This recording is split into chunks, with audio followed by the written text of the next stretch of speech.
यीशु सहाय, यीशु इलोही, अपने सर्वशक्तिमान, सर्वव्यापी, सर्वसामर्थी परमेश्वर का हम धन्यवाद देते हैं कि हम जीवित हैं, सुरक्षित हैं और आशीषित हैं।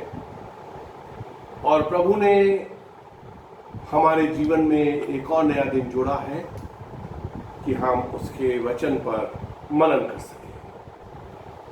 लूका रचित सुसमाचार उसके 15 अध्याय के 24 पद में ऐसा लिखा है कि मेरा ये पुत्र मर गया था,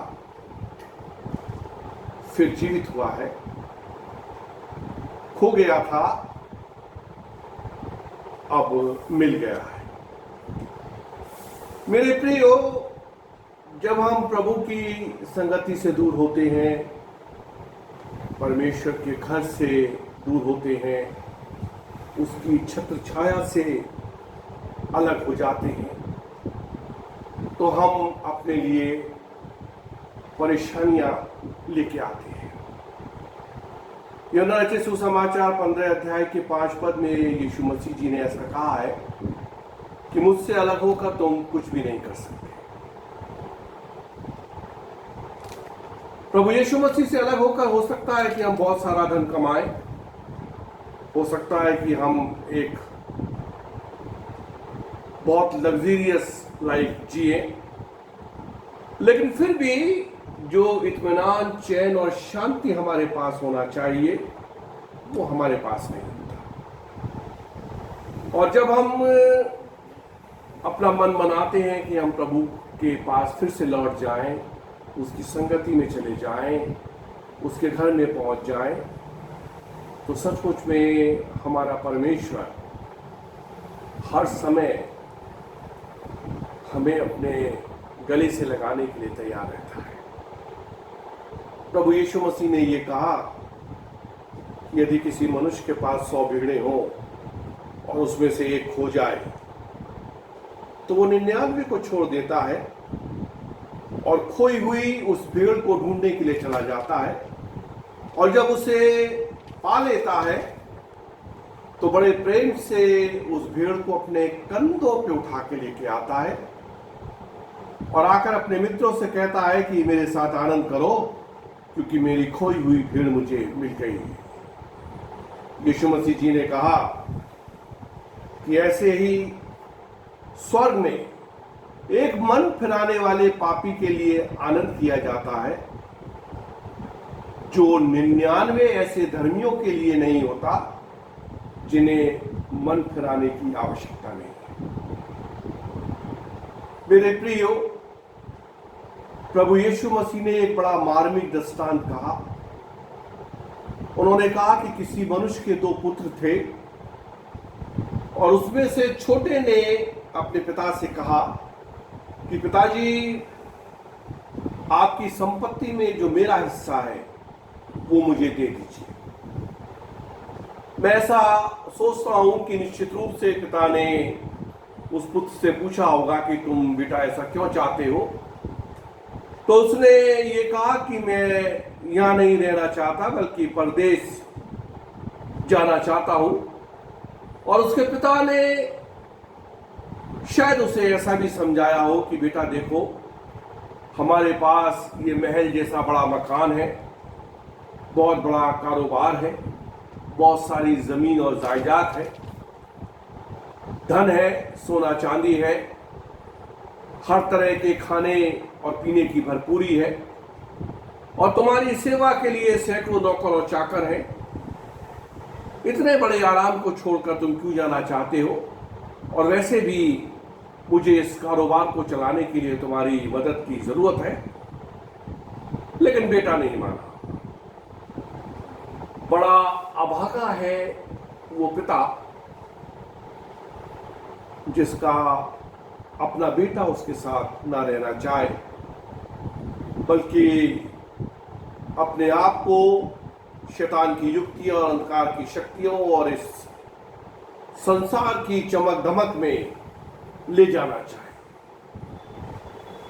मैं पिता के दिल को समझता हूं उसके दुखी दिल को भी समझता हूं। जब उसका बेटा तैयारी करता होगा परदेश जाने की तो पिता छुप छुप के देखता होगा, और फाइनली वो दिन आ गया जिस दिन बेटे ने अपने पिता से कहा गुड बाय, और बेटा अपना सारा रुपया पैसा घोड़े पे रखकर और खुद घोड़े पर सवार होकर अपने पिता के घर से दूर परदेश की ओर चल दिया। और पिता बड़ी डबडबाई हुई आंखों से रोते हुए उसको छोड़ने बाहर तक आया, और वो घोड़ा पे बैठ के चल दिया, और पिता देखता रहा, और थोड़ी देर तक वो दिखाई देता रहा। उसके बाद वो अपने पिता की आंखों से ओझल हो गया, और रास्ते पे घोड़े की टापों से उड़ी हुई धूल बस दिखाई देती रह गई। और कुछ वैसा ही हुआ कि कारवां गुजर गया, गुबार देखते रहे। बाइबल कहती है कि परदेश में जाकर उस छोटे बेटे ने अपनी सारी जमा पूंजी कुकुर्म के अंदर लुटा दी। क्या कुकुर्म किया मुझे नहीं पता, बाइबल में इस बात का जिक्र नहीं। हो सकता है उसको शराब पीने की लत लग गई, हो सकता है वो नाच गाना देखने के लिए जाने लगा, हो सकता है कि वो वेश्यागमन करने लगा, और ऐसे तमाम कामों के अंदर पैसा बहुत जल्दी खत्म हो जाता है और मनुष्य फटेहाल और बीमार और दुखी और असहाय हो जाता है। इसीलिए नीति वचन 6 अध्याय के 25 और 26 पद में वेश्या के विषय में ऐसा लिखा हुआ है कि उसकी सुंदरता देखकर तू उसकी अभिलाषा ना कर, वो तुझे अपने कटाक्ष में फंसाने ना पाए, क्योंकि वेश्यागमन के कारण मनुष्य टुकड़ों का भिखारी हो जाता है, परंतु व्यभिचारिणी अनमोल जीवन का अहीर कर लेती है। नीति वचन 21 अध्याय के 17 पद में ऐसा भी लिखा है कि जो राग रंग से प्रीति रखता है वो धनी नहीं होता, और जो दाखमधु पीने और तेल लगाने से प्रीति रखता है वो कंगाल हो जाता है। मेरे प्रियो, नीति वचन उसके 23 अध्याय के 20 और 21 पद में ऐसा भी लिखा है कि दाखमधु पीने वालों में ना होना और ना मांस के अधिक खाने वालों की संगति करना, क्योंकि पियक्कड़ और पेटू अपना भाग खोते हैं और पिनक वाले को चिथड़े पहनने पड़ते हैं। तो मेरे अजीजों, ये छोटा बेटा भिखारी हो गया, मोहताज हो गया, और बाइबल कहती है कि उसी समय उस देश में अकाल पड़ा, और ये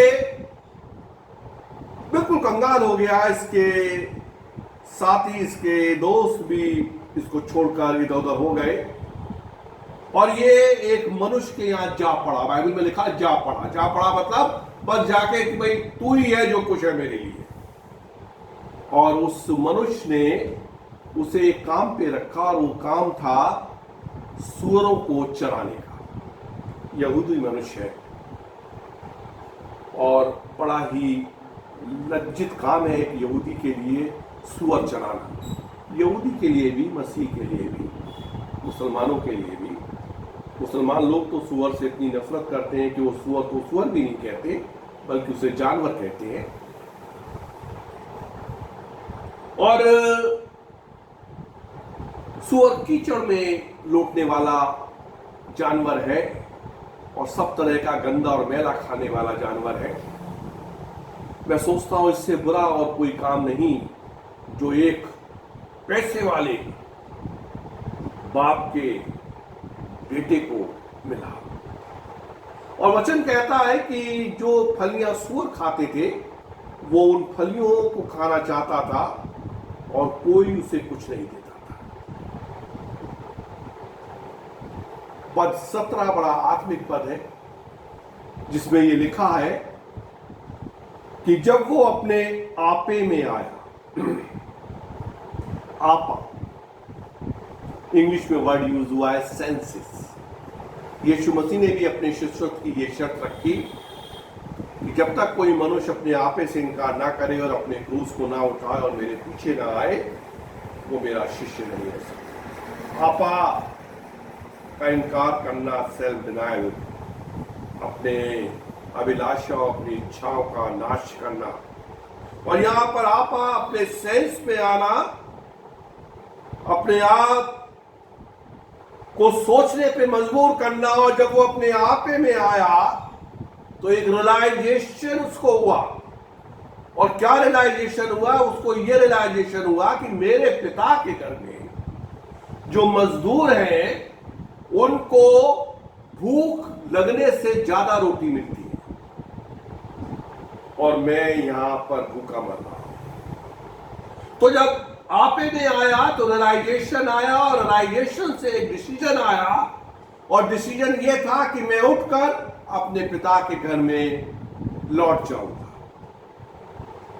और उसके साथ एक रिपेंटेंस आया, एक पश्चाताप आया, एक प्रायश्चित आया। और प्रायश्चित और पश्चाताप ये था कि मैं अपने पिता से ये कहूंगा कि पिताजी, स्वर्ग के विरोध में और आपकी दृष्टि में मैंने पाप किया और मैं इस लायक नहीं रहा कि आपका बेटा कहलाऊं। मुझे आप एक मजदूर के समान रख लीजिए। हाँ, बेटे ने यह सोचा कि मैं पिता की संपत्ति से अपना हिस्सा ले चुका हूं। ना तो उसकी फैक्ट्री में मेरा हिस्सा है, ना तो उसके घर में मेरा हिस्सा है, ना उसकी धन दौलत में मेरा हिस्सा है, ना उसके सोने चांदी में मेरा हिस्सा है। क्योंकि मैं अपना हिस्सा ले चुका हूं, इसलिए मैं पिता से ये कहूंगा कि पिताजी, मैं तो एक मजदूर की तरह, जैसे आपके मजदूर सर्वेंट क्वार्टर में रहते हैं, मैं भी सर्वेंट क्वार्टर में रहूंगा। और जो सैलरी आप मजदूरों को देते वो मुझे भी दे देना, और जो खाना आप अपने मजदूरों को खिलाते हैं वो मुझे भी दे देना। और बस मुझे तो अपने पास एक ठिकाना दे दीजिए और आश्रय दे दीजिए। और बेटा उठा और अपने पिता के पास जाने के लिए चल गया। बाइबल में लिखा है, बड़ा मार्मिक अध्ययन है ये, कि वो अभी दूर ही था कि पिता ने उसे देखा। अरे, पिता ने उसे कैसे देखा? पिता तो बहुत पैसे वाला है, बहुत धनी है, महल जैसे घर के अंदर रहता है। उसको तो अपने एसी चैम्बर में रिवॉल्विंग चेयर पे बैठकर अपने फैक्ट्री के चेक्स के ऊपर साइन करना करते होना चाहिए था। वो कैसे देख रहा है? मैं ऐसा सोचता हूं कि सुबह और शाम को पिता बाहर निकलकर उस रास्ते को देखता है जिससे उसका पुत्र उसे एक दिन छोड़ के चला गया था। हाँ, वो ऐसे देखता है कि अगर मेरा बेटा किसी दिन आएगा तो इसी रास्ते से आएगा, क्योंकि वो इसी रास्ते से मुझे छोड़ के चला गया है। और वास्तव में एक दिन ऐसा ही हुआ कि वो अभी दूर ही था कि पिता ने उसको देखा। और पहली बात यह कि पिता ने उसे देखकर तरस खाया। तरस क्यों खाया? क्योंकि बेटा बदहाल है, बेटा फटे हाल है, बेटा बीमार है, बेटा कमजोर है, बेटा लाचार है। ये जो भी कुकर्म उसने किए, चाहे वो शराब हो, चाहे वो वैश्यागमन हो, चाहे वो नाच गाना हो, उस कुकर्म ने उसके शरीर को खोखला कर दिया।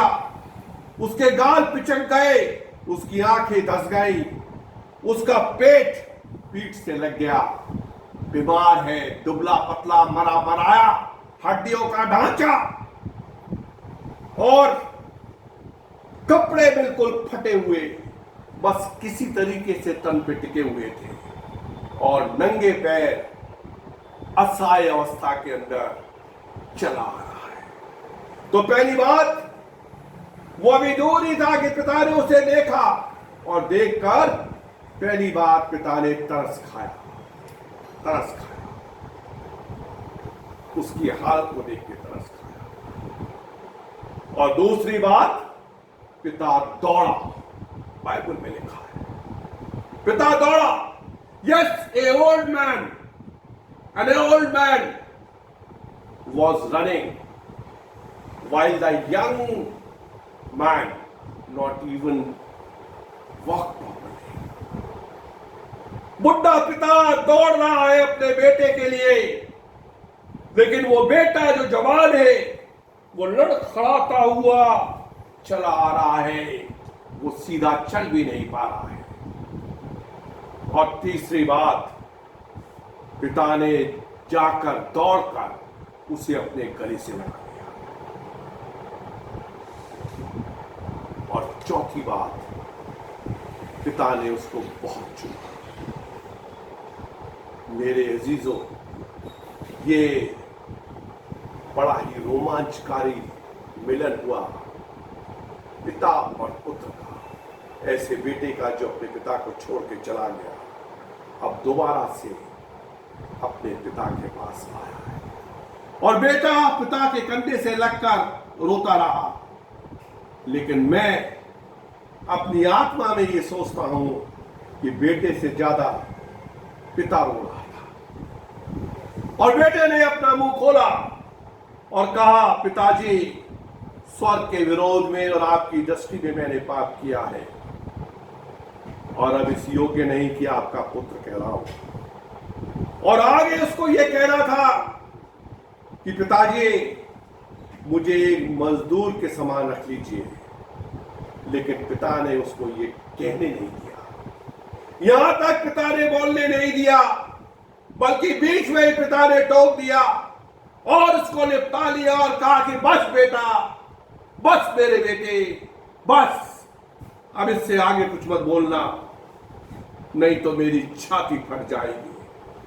और पिता ने अपने दासों से कहा कि बढ़िया से बढ़िया वस्त्र लाकर इसको पहनाओ, और इसके हाथ में अंगूठी, गाय की पीतल की नहीं, सोने की अंगूठी पहनाओ, और इसके पैरों में जूतियां, आमेज के सुसमाचार की तैयारी की जूतियां पहनाओ, और एक पला हुआ बछड़ा लाओ, मारो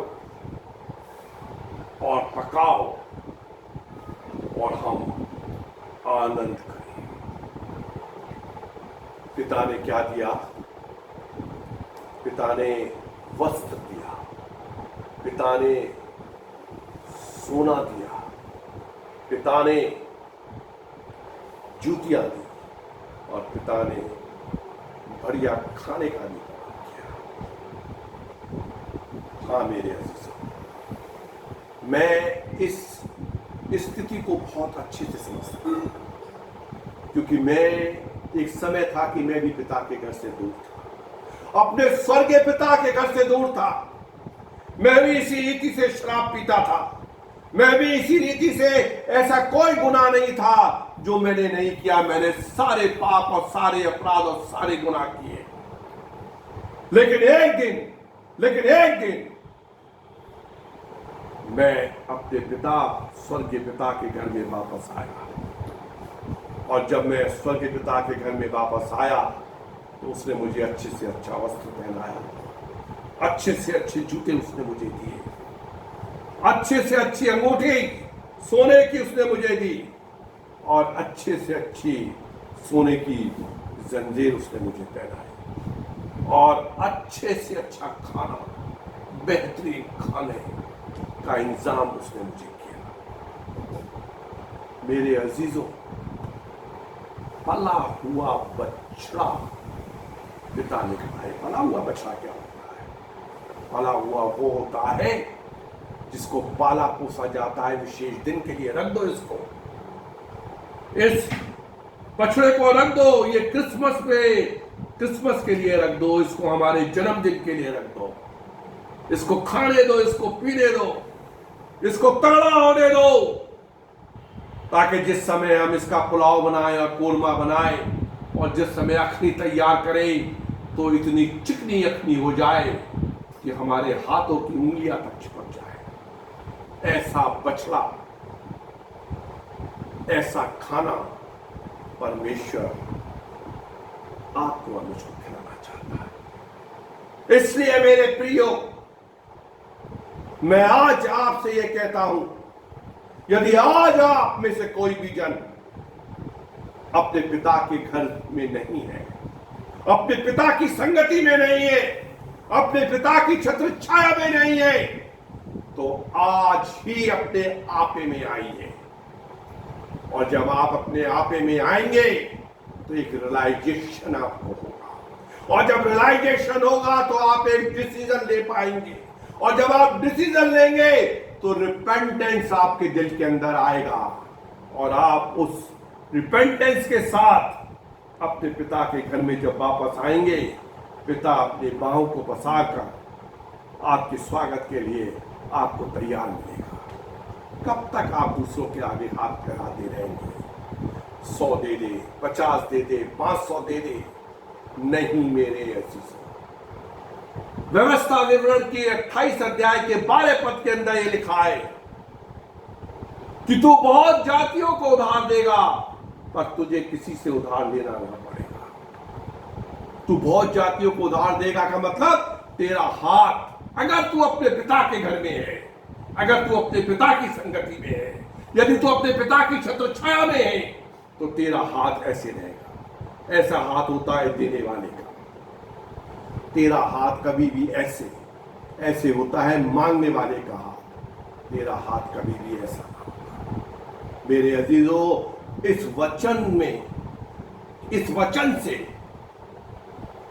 वचन की कसौटी में अपने आप को परख कर देखें कि आप पिता के घर में हैं या नहीं है। आपका हाथ ऐसे है या आपका हाथ ऐसे है? वचन कह रहा है कि तू बहुत जातियों को उधार देगा, लेकिन तुझे किसी से उधार लेना नहीं पड़ेगा। यदि आपका जीवन ऐसा है कि बेटी की सगाई के लिए आपको पैसा मांगना पड़ रहा है और बेटे की शादी के लिए आपको इधर उधर से पैसा मांगना पड़ रहा है, तो आप डेंजर जोन के अंदर है। और यदि सचमुच में आपका हाथ ऐसे है, अब आप सेफ जोन के अंदर है। मेरे प्रियो,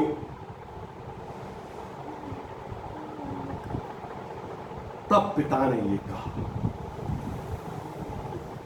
कि मेरा ये पुत्र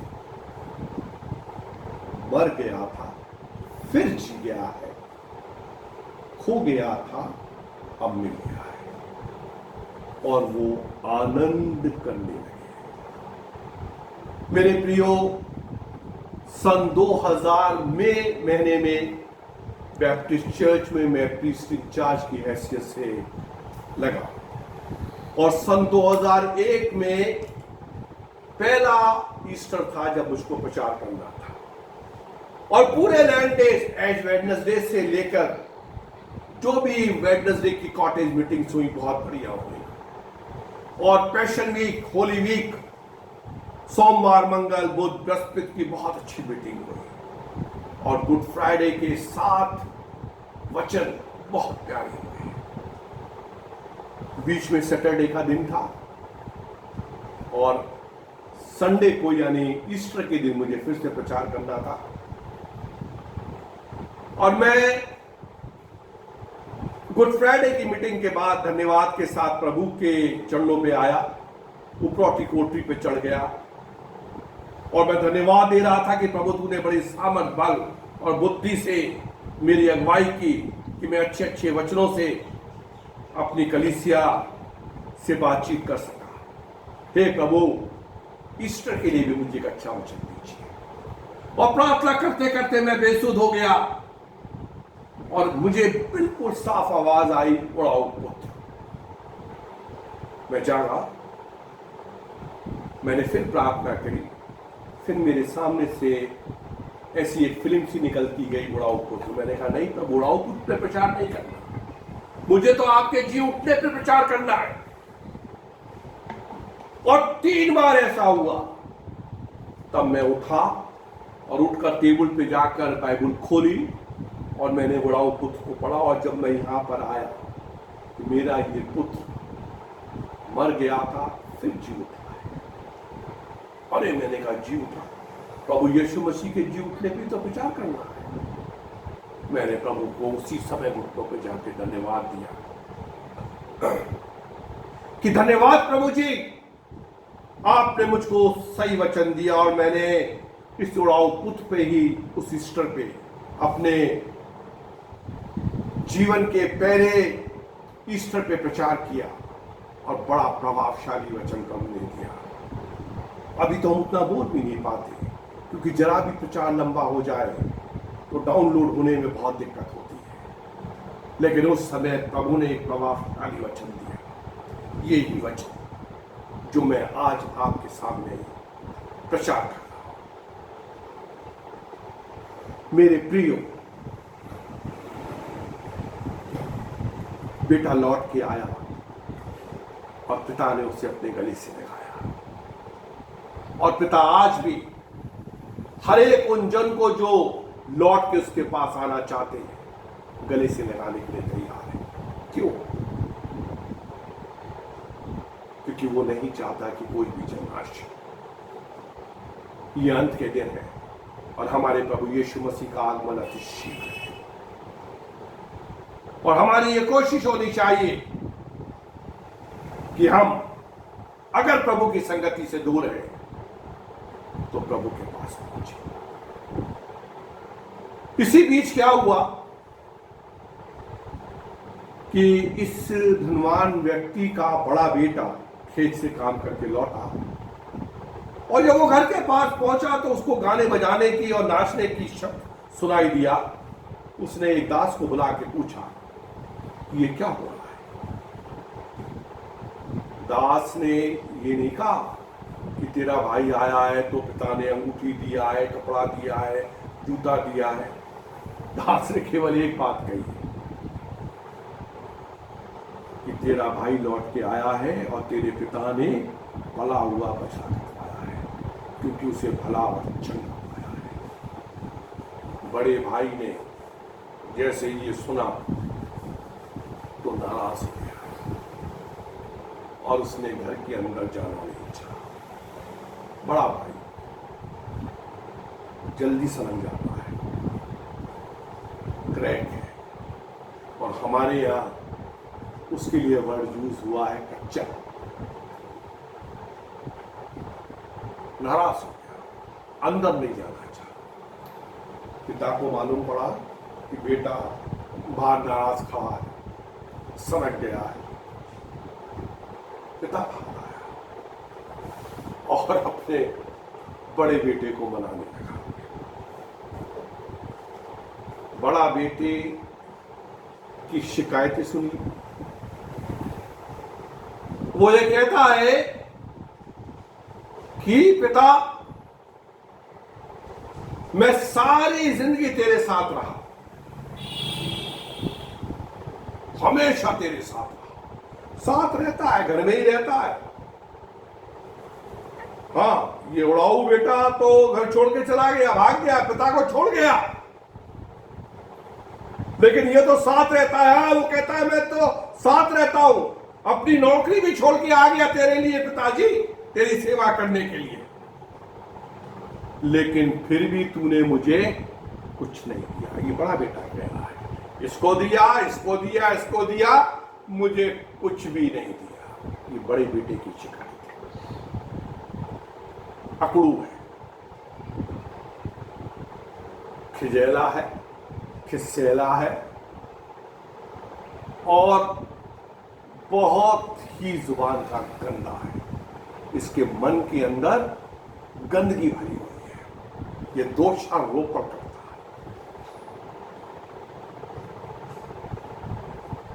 तूने मुझे कुछ भी नहीं दिया, कहता है कि एक बकरी का बच्चा भी नहीं दिया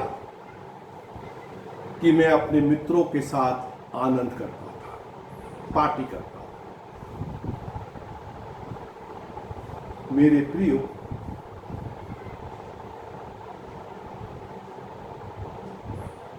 ये मांग क्या रहा है? बकरी का बच्चा। और पिता क्या देना जानता है? पला हुआ बछड़ा। बकरी का बच्चे से तो कुछ बनेगा भी नहीं, सब हड्डियां फड्डियां यूं ही गुलगुला जाएंगी, सारा कोरमा बेकार हो जाएगा। लेकिन मांग क्या रहा है? बकरी का बच्चा, जबकि पिता देना जानता है पला हुआ बछड़ा। मेरे प्रिय, हमको मांगना भी नहीं आता। मांगना भी एक आर्ट है, मांगना एक कला है। सबसे पहले तो मांगना सीखिए। याकूब, संत याकूब के 4 अध्याय के 3 पद में लिखा है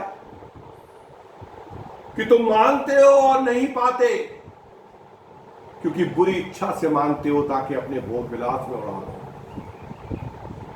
मेरे प्रियो, मांगना सीखिए।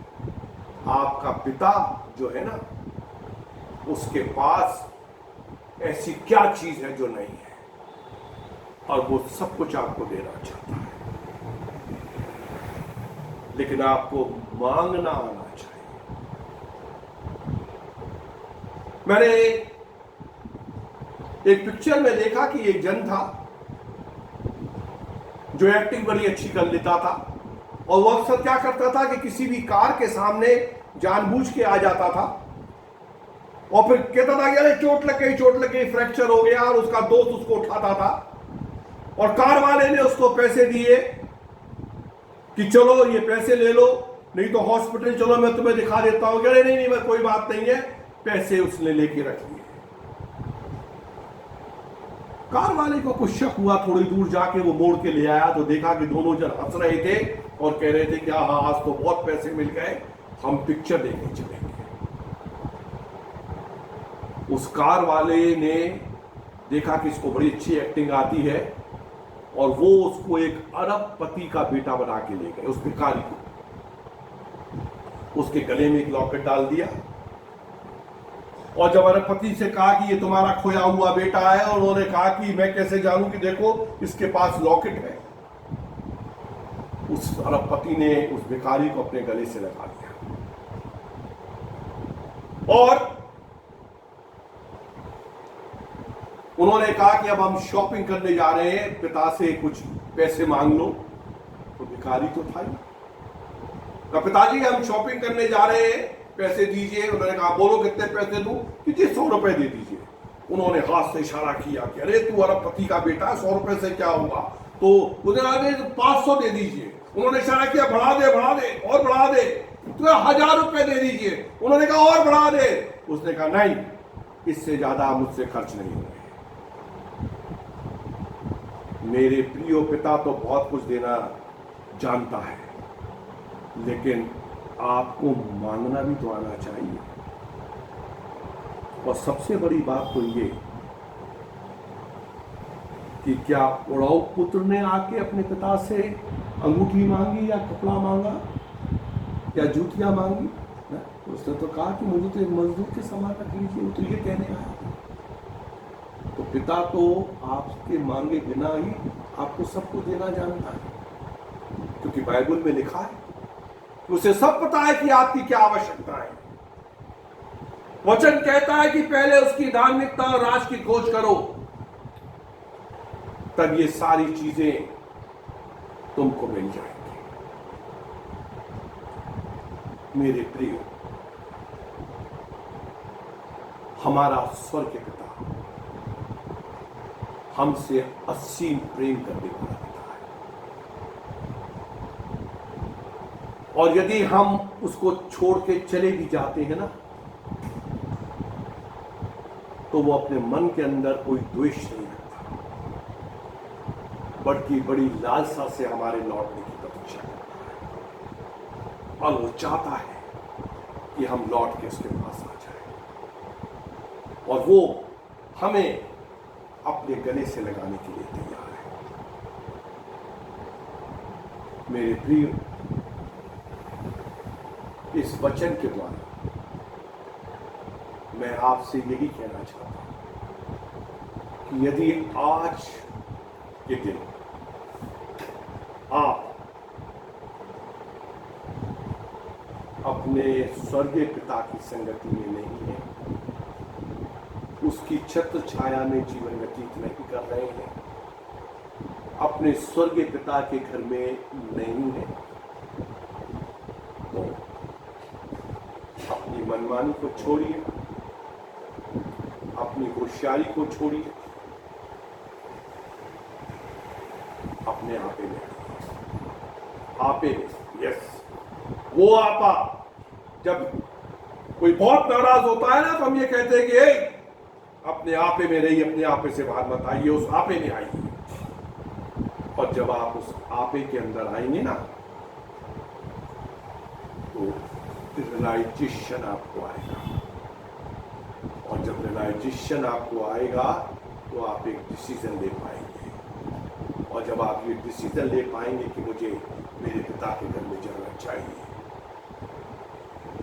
तो पश्चाताप के साथ, प्रायश्चित के साथ, अपने पापों और गलतियों से क्षमा मांगते हुए और अपने प्रभु यीशु मसीह को अपना उद्धारकर्ता स्वीकार करते हुए चले जाइए अपने पिता के घर में बड़े अधिकार के साथ, और वो आपको अपने गले से लगा देगा, आपको अपनी छाती से लगा देगा, आपको चुमा देगा, आपको सहलाएगा, आपको प्यार करेगा और कहेगा कि मेरा ये बेटा मर गया था, फिर जी गया, खो गया था। रोगियों की पत्री 6 अध्याय में क्या लिखा कि जिन्होंने प्रभु यीशु मसीह का बपतिस्मा लिया, उन्होंने उसकी मौत का बपतिस्मा लिया, तो हम प्रभु के साथ मारे गए, गाड़े गए, दफनाए गए।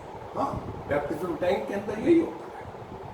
जब पादरी साहब आपको कहते हैं कि मैं तुम्हें पिता, पुत्र और पवित्र आत्मा के नाम से बपतिस्मा देता हूं, तो आपको पानी में पूरा डुबा दिया, आप प्रभु के साथ मर गए, गाड़ दिए गए, दफनाए गए। और जब आपको दोबारा उठाते हैं, तो आप फिर से एक नया जीवन जीने के लिए, एक नई चाल से चलने के लिए प्रभु में जीवित हो जाते हैं, मरकर जीवित होते हैं, जैसे ये बुढ़ाऊ पुत्र मर के जीवित हुआ। तो प्रभु इन सब वचनों से आपको बहुत सारी आशीष दे, और आपसे फिर से हम यही गुजारिश करते हैं कि इस वीडियो को आप अपने मित्रों को, अपने रिश्तेदारों को, अपने जान पहचान वालों को शेयर करिए। प्रभु के वचन को रोकिए मत, उसको बढ़ाइए, ताकि बहुत सारे लोग उसको देखें, बहुत सारे लोग अपने पापों से पश्चाताप करें और प्रभु यीशु मसीह के पास लौट के आ सकें। प्रभु आप सबको आशीष दें।